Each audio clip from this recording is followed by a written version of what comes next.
Olá, o programa Face do Poder desta quinta-feira, 22 de dezembro de 2022, conversa com o economista e professor Paulo Tafner.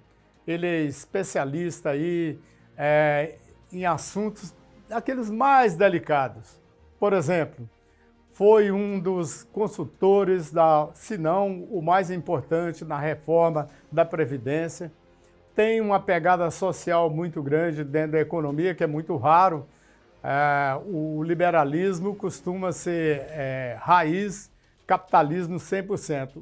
O professor Tafner defende um liberalismo mais social, com alcance, com abrangência, que tenha o ser humano como o centro. Seja bem-vindo, professor Tafner. Muito obrigado aí pela gentileza em conversar conosco. Muito, muito obrigado pelo convite. É uma satisfação estar mais uma vez aí com você, Silvio. Ok. Bom, professor, o assunto, obviamente, e aí a transição, um novo governo surgindo, muita polêmica, principalmente dentro da área econômica. Aliás, o aspecto político está muito mais atrelado à área econômica do que propriamente à política em si.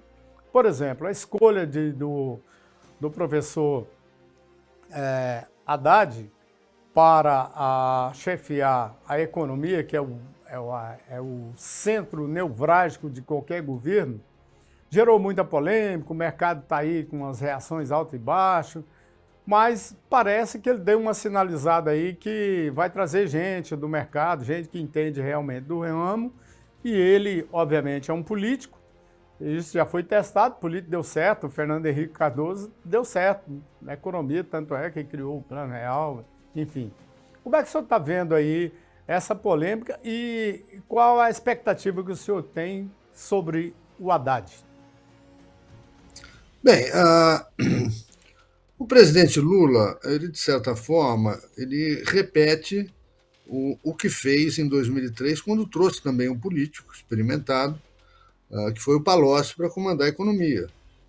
O Palocci tinha sido prefeito em Ribeirão Preto, tinha um histórico vinculado à área propriamente política, e foi para o Ministério da Economia e fez um bom trabalho. Enquanto esteve lá, fez um bom trabalho. O que se espera é que o Haddad possa repetir esse tipo de comportamento e de atividade, enfim, e de avaliação e trabalho dentro da economia. Há uma diferença entre eles, do meu ponto de vista. O Palocci era muito mais pragmático e tinha sido prefeito de Ribeirão Preto também de forma muito pragmática. Eu acho que o Haddad tem algumas ideias, digamos, mais fortes, mais arraigadas sobre economia, algumas das quais, digamos assim, o mercado se preocupa.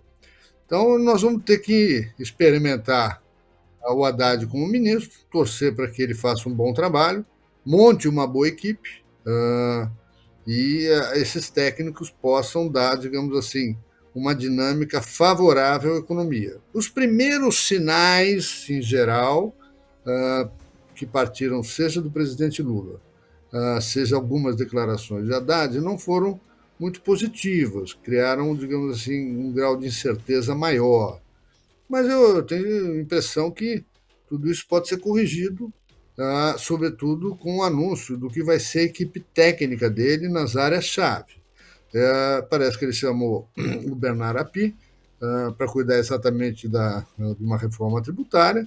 O Api é um técnico muito competente, tem uma proposta já formulada há muito tempo de integração de alguns impostos, né, em substituição ao IPI, ao ICMS e ao ISS, integrando isso e repartindo receita, com uma longa transição, e pode ser uma coisa muito positiva para o país. É óbvio que essa é uma das coisas a ser feita. Tem muitas outras coisas ainda. Eu acho que nós temos que continuar naqueles aspectos positivos do atual governo, no sentido de continuar privatizando o que deve ser privatizado, continuar a administração competente das estatais e seguir aprimorando os marcos regulatórios que dizem respeito a algumas funções fundamentais, como o saneamento, toda a parte de combustíveis e energia, e aeroportos, portos, e continuar nessa toada. Vamos ver, vamos aguardar. A gente torce para que o Haddad vá bem, porque se o Haddad for bem e a economia for bem, o país vai bem e a população colhe os benefícios. Bom, professor, você tocou num ponto aí que é crucial. Entra ano, sai governo, entra governo, a tal da reforma tributária não sai do papel. Claro, é evidente que é muito complexa, porque cada estado tem um interesse, o Pacto Federativo dá uma certa, digamos, autonomia para os estados, que é uma das principais receitas que para tocar a máquina pública, que não é fácil, mas o Lula e o entorno dele têm dito o seguinte, que é prioridade, o Haddad inclusive deu uma declaração, que a reforma tributária dessa vez sai e será assim que o Lula tomar posse e reorganizar, digamos, sua força política dentro do Congresso, vai atacar de frente esse desafio. O senhor acredita, pela sua experiência, o senhor que já viu várias vezes esse discurso, o senhor acredita que dessa vez é possível? Tem clima para poder fazer uma reforma tributária decente? Para quem lutou 3 décadas por uma reforma da Previdência, como eu dizia, eu pregava no deserto e vi a reforma sendo feita, eu acredito que há possibilidade de aprovação de mudanças tributárias, né? Aquela que eu mencionei agora, que é o projeto do Bernard Api, pode ser modificada aqui e ali, é uma parte da reforma tributária. Ela em si não é toda a reforma tributária, mas é um passo importante e eu acho que há possibilidade de ser aprovada. Há um senão, que é o seguinte: os governadores, diante da perda de receita sobre combustíveis, eles estão numa situação, digamos assim, um pouco diferente do que estavam um ano atrás. Eles vão exigir compensações adicionais para uma reforma tributária, tá certo? Isso pode complicar um pouco a sua aprovação, porque a União hoje não tem e não terá recursos para fazer compensação ampla dessa perda de arrecadação. Então, vai ter que ser uma negociação política muito delicada, muito hábil, cedendo nas coisas que são possíveis ceder e enfrentando os obstáculos pela frente. Mas eu tenho a impressão que essa reforma eventualmente possa ser feita, aprovada com concessões aqui e ali, ajustando os prazos de transição, e uma outra mudança que pode ser feita diz respeito à tributação de lucros e dividendos, que pode ser feito, há um clamor social a favor disso. É bem verdade que isso vai exigir uma mudança na tributação de empresas, porque no Brasil, é curioso, o Brasil tributa a empresa e não tributa muito bem a distribuição de lucro. No mundo inteiro, ocorre o contrário. Você não tributa a empresa para incentivar a produção, a criação de negócio, e tributa a distribuição de lucro para as pessoas físicas. Então, terá que ser feito um ajuste aí dentro. E com muito senso de realidade, porque, Silvestre, há muitas ideias mirabolantes do tipo: vamos taxar as grandes fortunas e com isso fazer o Brasil. Não é fácil taxar as grandes fortunas e o volume de recursos que pode ser obtido é muito pequeno. Então, se formos encaminhar nessa linha, eu acho que aí vamos ter um fracasso. Eu acho que tem que ser muito pragmático, a gente que entenda bem o sistema tributário nacional, os problemas, as dificuldades e, obviamente, as vicissitudes que vão ser enfrentadas, porque tem que atender não apenas as 27 unidades da federação, que são os estados do Distrito Federal, mas também envolve os municípios. E aí nós estamos falando de 5.500 municípios. Quando você vai mexer no ISS, juntando com ICMS e IPI, os municípios vão ficar muito atentos, porque hoje ele tem a gestão desse tributo, né? Em muitos municípios, a grande maioria dos municípios, eu diria, dos grandes, a receita de ISS é muito mais importante que a receita do IPTU ou do ITBI, que são outros tributos municipais. Então, mexer nessa receita é muito sensível para os municípios. Então, há que se ter cuidado, há que se ter uma perspectiva de compensações para que a gente possa fazer essa reforma, que é uma reforma que vai dar mais eficiência ao sistema produtivo, vai permitir um maior crescimento da economia, vai desonerar os empresários, não apenas na questão tributária, que ela vai ser neutra, mas vai desonerar em termos de simplificação de tributos, que é um custo alto. Empresas têm que ter departamentos inteiros para cuidar de imposto municipal, estadual, federal, as obrigações acessórias ligadas a cada imposto. Então, isso é muito trabalhoso. Então, tem que ser cuidadosa, delicada essa operação, mas eu vejo com bons olhos. Ok, bom, professor, uma última pergunta. Você tocou aí num ponto também sobre a reforma tributária, falando do aspecto social, né?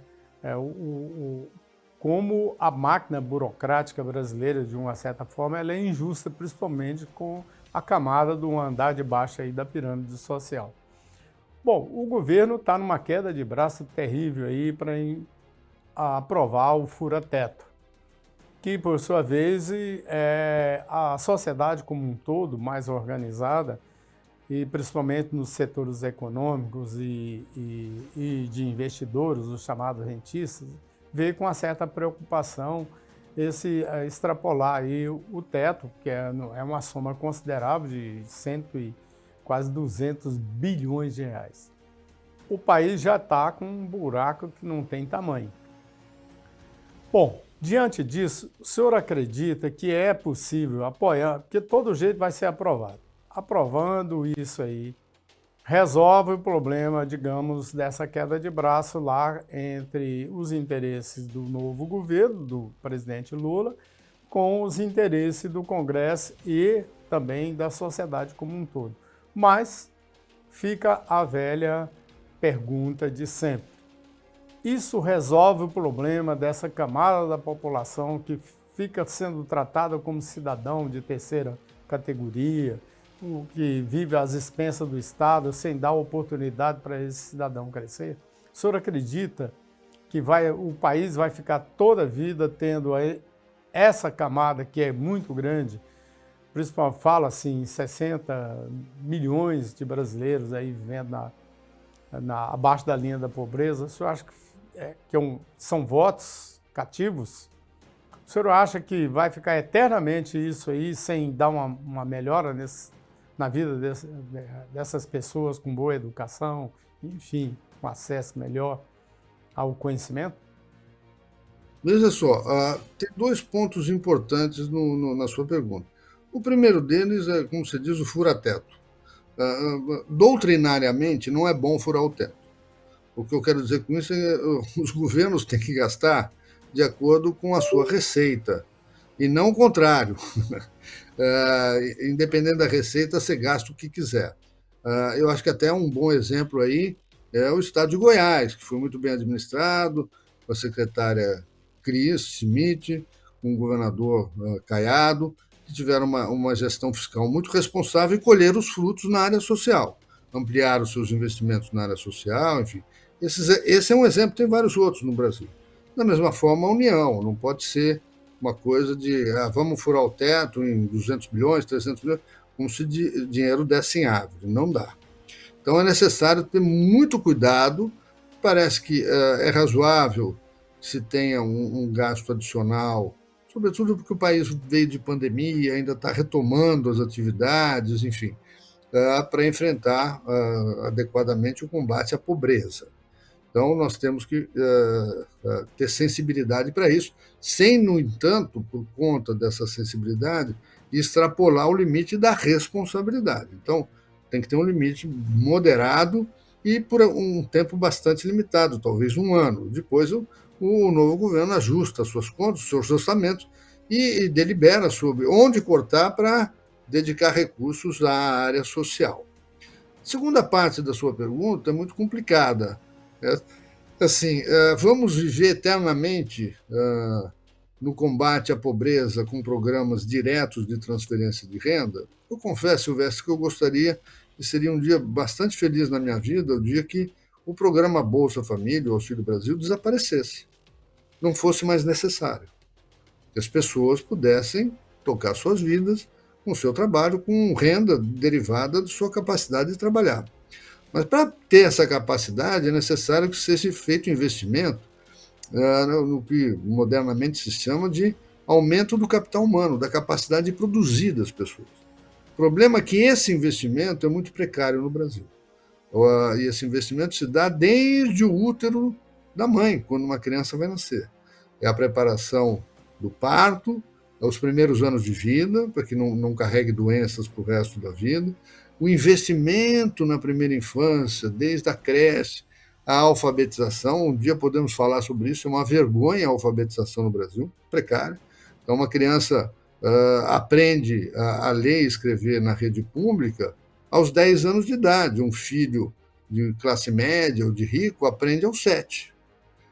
Isso faz diferença ao longo da vida. Da mesma forma, a qualidade do ensino fundamental e médio no Brasil é muito baixa. E o que é pior, a evolução, o progresso disso tem sido muito lento. Então, é necessário fazer essas outras políticas muito bem, de educação, de saúde, para que as futuras gerações estejam preparadas para enfrentar um mercado de trabalho mais duro e mais competitivo. Então tem que saber direito, essas crianças precisam saber inglês, por exemplo, precisam saber bem matemática, português, saber se comunicar, interpretar textos, entender um manual básico, entendeu?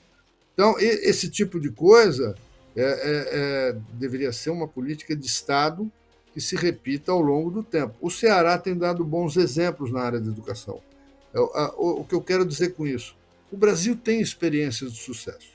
É necessário que essas políticas de sucesso, experiências de sucesso, sejam reproduzidas Brasil afora, independente de governo e de partido. Porque, afinal de contas, uma boa política feita em âmbito nacional auxilia todos os brasileiros e toda a sociedade.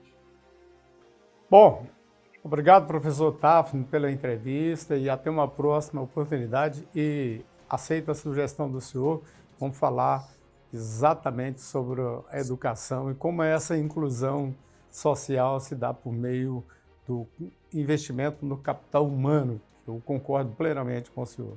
Um abraço e muito obrigado pela gentileza aí em conversar conosco. A entrada de ano a você e a todos os seus espectadores.